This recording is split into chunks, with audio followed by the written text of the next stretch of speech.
Hello friends, welcome to my another blog. তোমরা সবাই কেমন আছো? গুড মর্নিং সবাইকে। এখন বাজে ভোর 5টা। সবাই রেডি হয়ে বেরিয়ে পড়েছি। আজকে যাচ্ছি হচ্ছে মোহনাতে।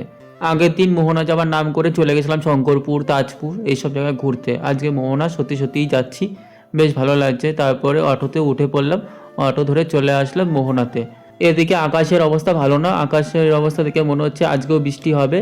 জানি না কখন হঠাৎ করে আবার নেমে পড়ে। তারপরে চলে আসলাম মোহনাতে। এদিকে সবাই আগে আগে হাঁটতে হাঁটতে চলে গেছে, আর আমি আর ছোটো মামি পিছনে পড়ে আছি। রাস্তা দিয়ে যখন হাঁটছিলাম তখন মাছের প্রচণ্ড পরিমাণে গন্ধ বেরোচ্ছিল, তার জন্য আমরা সাইড দিয়ে হাঁটছিলাম, মানে সমুদ্রের ধার দিয়ে। এখান দিয়ে হাঁটছিলাম বলে গন্ধটা কম লাগছিল। তারপর হাঁটতে হাঁটতে চলে আসলাম যেখানে মাছ বিক্রি হয় সেখানে। এইখানে অনেক রকমের ভ্যারাইটির মাছ দেখতে পাওয়া যায়। সমুদ্রের ইলিশ মাছ থেকে শুরু করে পমপ্লেট, কাঁকড়া, চিংড়ি, তারপর অক্টোপাস, তারপরে আরও অনেক কিছুই মানে দেখতে পাওয়া যায় এইখানে। তারপর এখানে শুটকি মাছ বিখ্যাত। এখান থেকে অনেকে শুটকি মাছ কিনে নিয়ে যায়, কিন্তু আমার ভালো লাগে না, তাই আমরা কিনি না। এরই মাঝে নেমেছে বৃষ্টি। তারপর একটা দোকানের ওখানে চলে আসলাম, দোকানের এখানে এসে বসে রয়েছি। তারপর সবাই মিলে এখানে চা খেলো, চা বিস্কুট খেলো। আমি শুধু বিস্কুট খেয়েছি। তারপর বিস্কুটটা খেয়ে তারপরে পুচু ঘোড়ায় উঠবে। ও খুব বায়না করছিল, মানে ও বলে আগে থেকে বলে রেখেছে মামিকে, মানে ও ঘোড়ায় উঠবে দীঘায় গিয়ে। তারপরে যেই দেখলো পুচু ঘোড়ায় উঠেছে অমনি তাড়িয়ে উঠে পড়েছে। তারপরে আর কি উঠলো, দুজনে দুজনে এক রাউন্ড ঘুরে আসলো। এই ফাঁকে আমি ডাব খেতে চলে আসলাম সকাল সকাল। তারপরে ডাব কেটে আমাকে দিয়ে দিল। আমি মনে হয় এই প্রথম সকাল সকাল ডাব খেলাম, তা আবার সকাল 6টার সময়।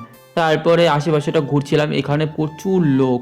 মানে এর আগে দুবার এসেছিলাম, দুবারই মানে এতটা লোক ছিল না, খুবই কম লোক ছিল।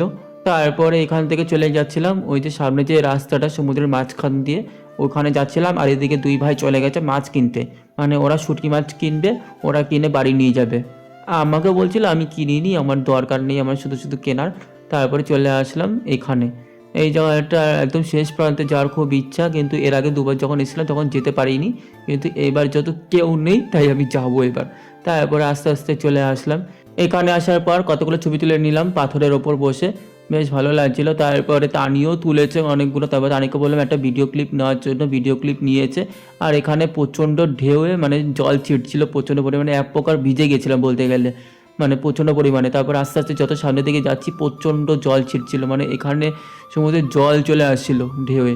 তারপর আমি তো ভিজে গেছি, ছোটো মামিও ভিজে গেছে, সব ভাই মানে তানিও একটু ভিজেছে।